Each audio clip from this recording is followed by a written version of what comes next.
Wesh, salut l'équipe! Bon, ce dont on va parler aujourd'hui, il faudra surtout pas que ça te serve d'excuse quand il faudra, un jour, retourner à l'école. Mais par contre, si ça arrive à de la famille ou à des amis proches à toi, au moins tu sauras ce que c'est. On va parler du repli sur soi et de la phobie scolaire qui pourrait être le résultat de ce confinement.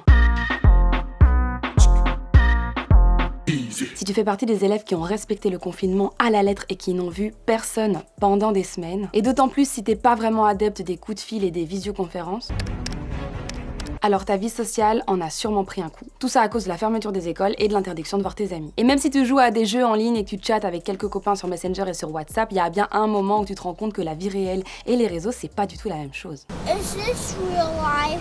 Être privé du cadre scolaire pendant presque 6 mois, donc de mars à septembre, ça peut pas être sans conséquences. À la rentrée, il va falloir se remettre dans leur rythme scolaire, rester assis derrière un bureau pendant 7 heures et voir du monde. Alors on est au moins d'accord sur cette chose, ça va demander des efforts et pour certains, plus que pour d'autres. Un article de La Libre intitulé « Les ados craignent aussi de ressortir » aborde ce sujet et a interviewé Mandy Rossignol. Elle est docteure en psychologie et professeure en neuropsychologie et en psychopathologie cognitive. Et cette Mandy Rossignol, elle affirme qu'il y a deux types d'adolescents. Ceux qui ne voient pas du tout le confinement de longue durée comme un problème. Ils ont l'impression que c'est plutôt chouette de rester à la maison, chiller, Netflix et aller sur les réseaux sociaux. Et puis il y a les autres, ceux qui en souffrent. Mais dans ces deux cas, le contact avec l'autre, c'est un véritable enjeu. Faut savoir qu'en tant que jeune, le contact avec d'autres personnes de ton âge, c'est super important pour ton développement. C'est pour ça que les réseaux sociaux, c'est pas une mauvaise chose en soi. Faut savoir un truc, c'est que tous les jeunes n'ont pas passé tout leur confinement vissés sur leur téléphone, à scroller, et puis n'ont pas sauté dans le premier bus pour aller voir leurs potes quand on a annoncé le déconfinement. Certains, pendant ce confinement, se sont repliés sur eux-mêmes. Comme le dit Jean-Yves Hayet, pédopsychiatre et professeur émérite à l'UC Louvain, environ 10 à 15% des jeunes sont prédisposés à des angoisses concernant l'avenir. Et en ce moment, on présente le monde extérieur et les autres comme étant une source de danger. Du coup, chez certains ados, l'inquiétude va augmenter. Et ce qui amène même parfois à une maladie psychosomatique. Il y a une méta-analyse qui a été réalisée par des chercheurs anglais pour mesurer l'impact de l'isolement social